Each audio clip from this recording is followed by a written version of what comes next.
नंदुरबारच्या धडगाव आणि अक्कलकुवा तालुक्यातील सातपुड्याच्या डोंगर रांगांमध्ये बँकेच्या शाखा सुरू होणार। बँकेच्या शाखा सुरू होणार असल्याने आदिवासी बांधवांना शासकीय योजनेचा फायदा लवकर मिळणार।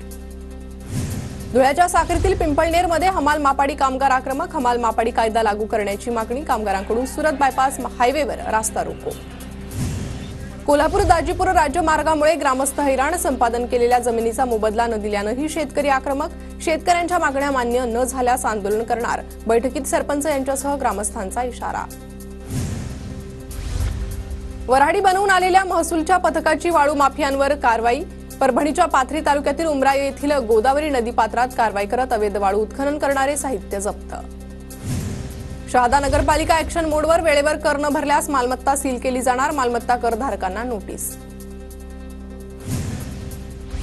पिंपरीतील 58 आरो प्रकल्पांवर आता कडक नियमावली। महापालिकेने दिलेल्या अटी शर्ती आणि नियमांचे पालन करून अधिकृत परवानगी घेऊनच प्रकल्प सुरू ठेवण्याचे आदेश। पुणे पालिका परिसरात जीबीएसच्या 2 नव्या रुग्णांची नोंद। शहरात एकूण रुग्णसंख्या 215 वर। धुळे जिल्ह्यात यंदा मुबलक पावसामुळे गव्हाच्या लागवडीत वाढ। जिल्ह्यात तब्बल 1,25,000 हेक्टर क्षेत्रावर रब्बी हंगामाची लागवड। नंदुरबारमधील स्थलांतर झालेले मजूर पुन्हा जिल्ह्यात परतायला सुरुवात। ऊस तोडणीसाठी गुजरात आणि इतर जिल्ह्यात स्थलांतर।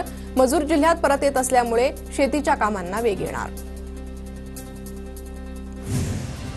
नंदुरबारच्या डाव परिसरात स्ट्रॉबेरीचे चांगले उत्पादन। मात्र स्ट्रॉबेरीला बाजारपेठ नसल्याने भाव नाही। स्ट्रॉबेरीला 100 ते 120 रुपये भाव।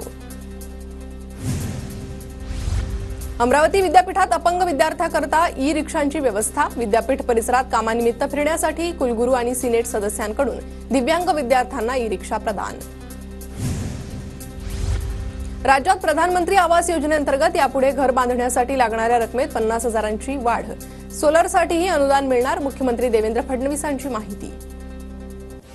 धुळ्यात प्रधानमंत्री आवास योजनेच्या दुसऱ्या टप्प्यातील 93,048 लाभार्थ्यांना घरकुल मंजुरी पत्रांचं वितरण। मंजुरी पत्र वितरण कार्यक्रम संपन्न। जळगाव जिल्ह्यात प्रधानमंत्री आवास योजनेतील 84,455 लाभार्थ्यांना पहिला हप्ता वितरित। वस्त्रोद्योग मंत्री संजय सावकर यांच्या हस्ते लाभार्थ्यांना मंजुरी आदेशाचे प्रातिनिधिक स्वरूपात वितरण। राष्ट्रवादीच्या आमदार अनिल पाटलांची पक्षाच्या वरिष्ठ उपाध्यक्षपदी नियुक्ती। जळगावच्या अमळनेरमध्ये जल्लोष। करमाळा तालुक्याच्या जिल्हा परिषद सेवक सहकारी पतसंस्थेवर कमला भवानी पॅनलचं वर्चस्व। 13 जागेवर वर्चस्व मिळवत जल्लोष। धुळ्यातील कर्ले गावात पीआय किशोर परदेशींच्या हस्ते सीसीटीव्हीचं लोकार्पण। सरपंच आणि सदस्यांच्या संकल्पनेतून सीसीटीव्ही बसवण्यात आले। पूर्व प्राथमिक शाळांची नोंदणी बंधनकारक। राज्यात अनेक ठिकाणी शाळा सुरू करून मनमानी शुल्क आकारणी सुरू। शैक्षणिक वर्ष 2025-26 पासून नोंदणी बंधनकारक होणार। शिक्षण राज्यमंत्री पंकज भोयर यांची माहिती। सोलापूरच्या करमाळ्यात कुकडीचं रब्बी आवर्तन मंगळवारपासून मिळणार। आमदार नारायण पाटलांची माहिती। पुण्याच्या भोरमध्ये दीव दमण आणि दादरा नगर हवेली येथील कमिटीचा अभ्यास दौरा। भोलावडे जिल्हा परिषद शाळेकडून युनिसेफच्या सदस्यांचं स्वागत। पुण्यातील भोरच्या हिरडोशी गावातील श्री शिव मंदिराचा जीर्णोद्धार। प्राणप्रतिष्ठा आणि कलशारोहण सोहळा मोठ्या उत्साहात संपन्न। नंदुरबारच्या सातपुड्याच्या जंगलात आदिवासी बांधवांकडून वाघांची पूजा। शेकडो वर्षांची परंपरा। कोल्हापुरात आलेल्या विधायक रेड्याची सर्वत्र चर्चा। भीमा कृषी प्रदर्शनात विधायक रेडा आकर्षणाचा केंद्रबिंदू। सांगलीच्या बेडक गावात जयंत केसरी बैलगाडा शर्यतीत हेलिकॉप्टर आणि राजा ठरले मानकरी। बैलगाडा शर्यतीत पाहण्यासाठी जयंत पाटलांची उपस्थिती। साताऱ्यातील लिंबमध्ये छत्रपती उदयनराजे भोसलेंच्या वाढदिवसानिमित्त बैलगाडा शर्यतींचं आयोजन। 100हून अधिक स्पर्धकांचा स्पर्धेत सहभाग। प्रथम क्रमांकाच्या बैलजोडीला 1 लाखांचं बक्षीस। वर्धा जिल्ह्यातील कारंजामध्ये गौतमी पाटीलच्या लावणीचा कार्यक्रम। कार्यक्रमाला नागरिकांची गर्दी। कार्यक्रमाच्या ठिकाणी पोलिसांचा मोठा बंदोबस्त। नाशकात होणाऱ्या कुंभमेळ्यासाठी आपत्ती व्यवस्थापनाला प्रस्ताव सादर करण्याच्या सूचना। जिल्हाधिकारी जलज शर्मांकडून सूचना।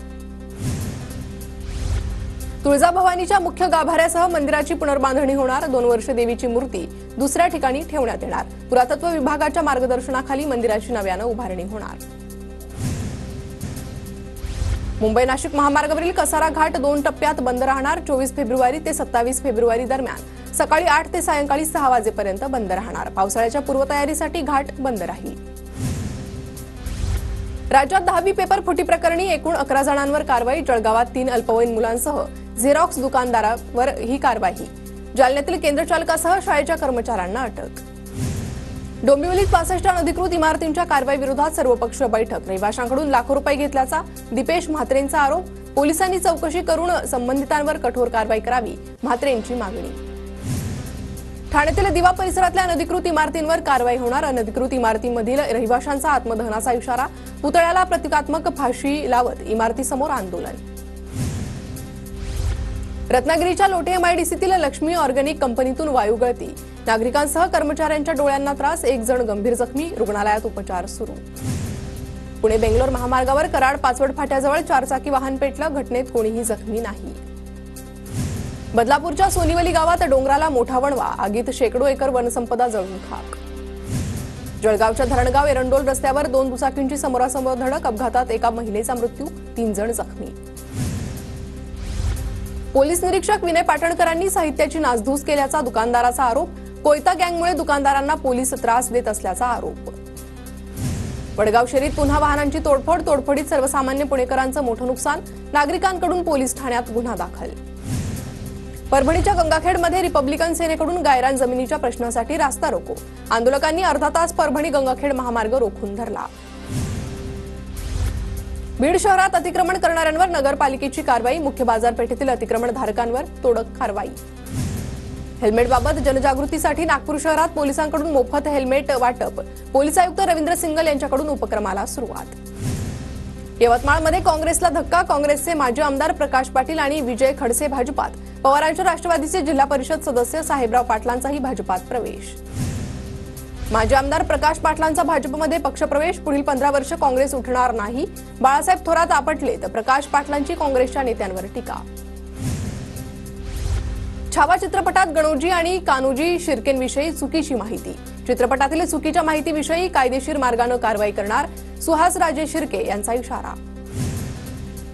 छावा सिनेमाचे दिग्दर्शक लक्ष्मण उत्तेकर यांनी शिर्केंच्या वंशजांची माफी मागितली। चित्रपटात गणोजी शिर्केंबद्दल चुकीची माहिती दाखवल्याचा शिर्केंच्या वंशजांचा आक्षेप। तर छावा कादंबरीच्या आधारावर चित्रपट बनवल्याचं उत्तेकरांचं स्पष्टीकरण।